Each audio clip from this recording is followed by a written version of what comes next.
Un cordial saludo para todos. Bueno, esta es la cápsula de conocimiento para el grado décima acerca de las disoluciones químicas. De estas disoluciones vamos a tener dos videos. El primero que vamos a ver en el día de hoy son de los principios básicos. Al final del video van a encontrar una actividad que me la pueden enviar por mail o por medio del director del grupo. Posteriormente les haré llegar un video número 2 con unos conceptos un poco más complejos y ya con los ejercicios de trabajo. Espero que disfruten el video, que hagan la actividad y cualquier sugerencia o cualquier duda estoy atento para comunicarles. Muchas gracias, muchas. Bueno, un cordial saludo para todos. Esta es la cápsula de conocimiento del grado décimo. Vamos a trabajar el tema de las disoluciones. En un primer video vamos a ver los principios generales para que ustedes lo vayan profundizando y después veremos ya unos principios mucho más complejos acerca de la concentración de las disoluciones.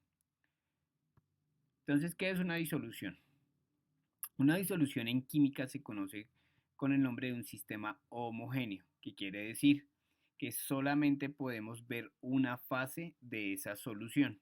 Ejemplo, entonces tú colocas el frutiño dentro de un vaso con agua, lo agitas y después de un tiempo ya no diferencias el frutiño del agua o el té del agua o ese jugo en polvo que le has agregado. ¿Sí? Ese es un sistema homogéneo. O cuando agregas unas pocas cantidades de azúcar en el agua, lo disuelves y no diferencias el azúcar del agua, ves una sola fase. A eso se le llama una disolución química. ¿Mm? Y es de las que se encargan precisamente en química de revisar. ¿Cuáles serían otro tipo de sistemas? Entonces tenemos sistemas heterogéneos, en donde sí diferenciamos los componentes. El ejemplo típico de eso es la sopa. Entonces en la sopa tú diferencias la papa, el grano, bueno, si tiene arroz o pasta, bueno, diferencias los componentes. En las disoluciones químicas no se diferencian los componentes, por eso se llama un sistema homogéneo, presentan una sola fase y dependen de ciertos factores que los vamos a ver más adelantico. Esos factores hacen que esos sistemas homogéneos se comporten de cierta forma. Un ejemplo de un sistema homogéneo es el agua salada. ¿Mm? Entonces agregamos sal al agua, ¿sí? Y esa sal se empieza a disolver. Ese es un ejemplo de una disolución química. Listo. ¿De qué está hecha una disolución química? Entonces está formada por dos componentes básicos. El primer componente es el soluto.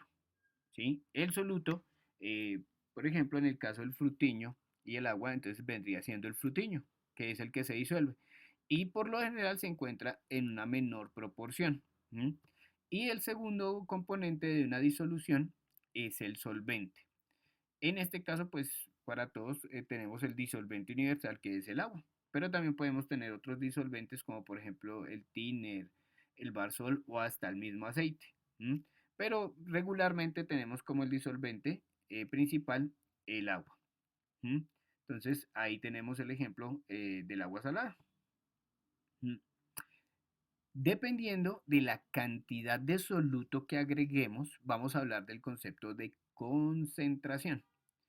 ¿Qué es la concentración? Entonces ahí ustedes lo pueden ver, es la cantidad de soluto que se puede disolver en un soluto, en un solvente, perdón, para convertirse en una solución. ¿Sí? Eso es la concentración. Entonces, a mayor cantidad de soluto, pues mayor es la concentración de esa solución. Eso lo vamos a expresar en diferentes unidades. Vamos a tener dos tipos de unidades básicas, unidades físicas y unidades químicas. Las unidades físicas, por ejemplo, son las que me expresan el valor en peso, ¿sí? O en volumen. Entonces me dicen cuántos de gramos de soluto hay en tanta cantidad de solución. Y las unidades químicas son, por ejemplo, las que se me expresan en forma de moles. ¿Cuántas moles de soluto tengo en cierta cantidad de solución? Pero eso lo vamos a dejar para un video posterior. Uno de los factores que más afecta las soluciones es la solubilidad. ¿Qué es la solubilidad? Entonces, es la cantidad de soluto que se nos disuelve en cierta cantidad de solvente dependiendo de la temperatura. ¿Mm? ¿Cómo así? A medida que nosotros vamos agregando soluto, soluto, soluto, el solvente va perdiendo capacidad de disolución. Por ejemplo, si usted tiene un vaso con agua y le agrega 10, 20, 30, 100, 200 cucharadas de sal, llegará a un punto en que el agua ya no la puede disolver y la sal se va precipitando o se va hacia el fondo del vaso con agua y llegará a un punto en que la solución pierde el equilibrio. Cuando la solución está equilibrada, a eso lo denominamos una solución saturada, es decir, que la solución cuenta con las condiciones adecuadas de solubilidad. La solubilidad se expresa generalmente para construir las gráficas de solubilidad, la expresamos en la cantidad en gramos de soluto por los 100 gramos de disolvente. Entonces pesamos 100 gramos de agua y le agregamos, ¿sí? Le vamos agregando cierta cantidad de soluto y con eso vamos construyendo las famosas curvas de solubilidad. Entonces, como por ejemplo la que tenemos ahí. Entonces vamos agregando el soluto, ¿sí? A 100 gramos de agua, entonces ahí la curva me va mostrando cómo va variando la cantidad de soluto que puedo ir agregando a medida, como está en el eje X, a medida que va aumentando la temperatura. Entonces, esa es una curva de solubilidad y nos va mostrando el comportamiento de la solución en términos de la cantidad de soluto que yo le voy agregando.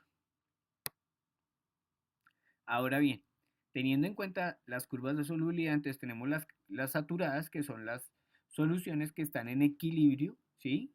Entre la cantidad de soluto que se puede disolver y el solvente a cierta temperatura.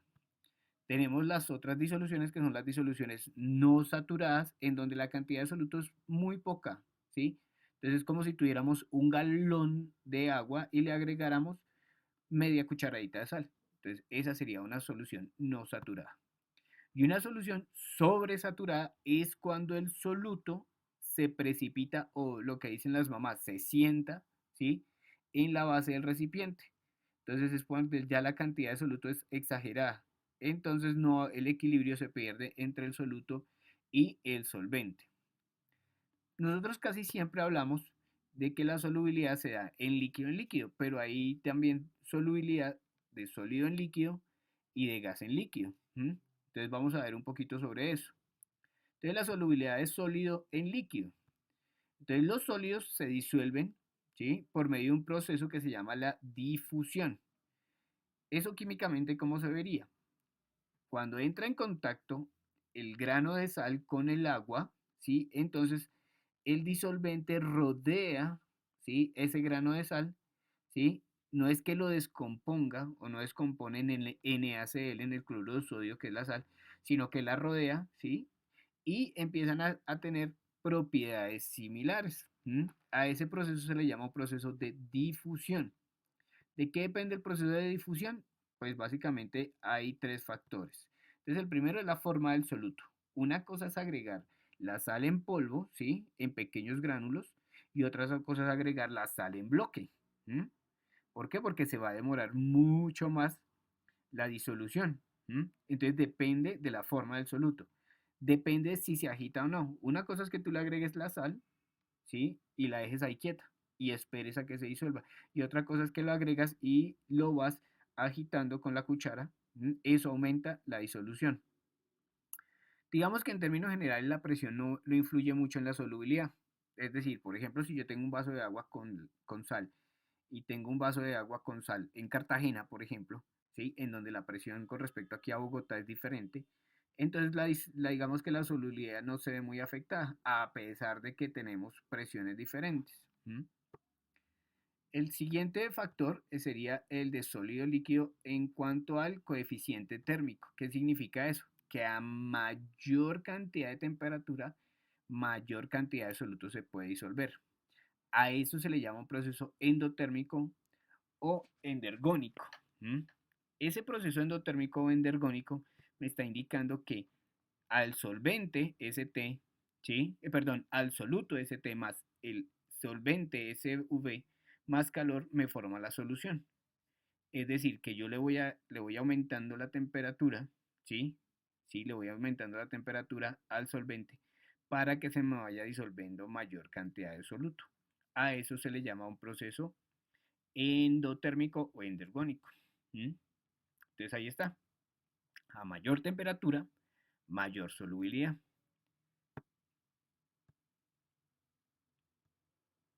Y aquí está el proceso contrario. Entonces el proceso contrario, un proceso exergónico, en donde yo agrego soluto, ¿sí? Le voy agregando soluto a este solvente se me va formando la solución SN, ¿sí? La solución y me va liberando calor.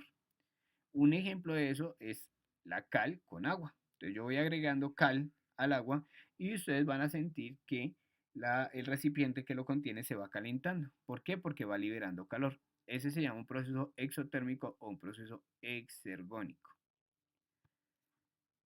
Y por último tenemos las disoluciones de gas en líquido. ¿Cómo así? Es decir, un gas se disuelve en un líquido. El ejemplo típico de eso, las gaseosas carbonatadas. Cualquiera de las marcas que ustedes conocen, las gaseosas carbonatadas. Entonces se disuelve el gas carbónico en el líquido. Y cuando la presión se equilibra, es decir, cuando usted abre la tapa de la gaseosa, ¿sí? La presión interna del recipiente se equilibra con la presión externa, con la presión atmosférica. Y ese gas se libera. Entonces ahí nos damos cuenta que el gas estaba disuelto en el líquido de la gaseosa. La ley de Henry, que me aparece aquí en la diapositiva, me está diciendo que la solubilidad de un gas disuelto en un líquido es proporcional a la presión parcial del gas sobre el líquido. Es decir, el gas genera una presión sobre el líquido. ¿m? Pero eso tiene un límite. No le puedo poner y poner y poner gas porque no se va a disolver toda la cantidad de gas que uno quiera. Depende. Entonces, por eso, dentro de las gaseosas disuelve cierta cantidad de gas carbónico para que la gaseosa se mantenga con ese sabor carbonatado. No pueden colocar una cantidad exagerada porque puede llegar a un punto en que si tú agitas demasiado la gaseosa y tratas de equilibrar la presión atmosférica con la presión interna, la gaseosa se podría estallar. Entonces, eso tiene unos límites. De esa nos habla la ley de Henry. Bueno, espero que me hayan entendido esto que les acabo de explicar. Son los principios básicos de disoluciones. Igual ustedes tienen muchos recursos en internet para que revisen todo el concepto de disolución química. Por ahora estos son los principios básicos. Más adelante haremos un video con unos principios un poco más complejos. Muchas gracias.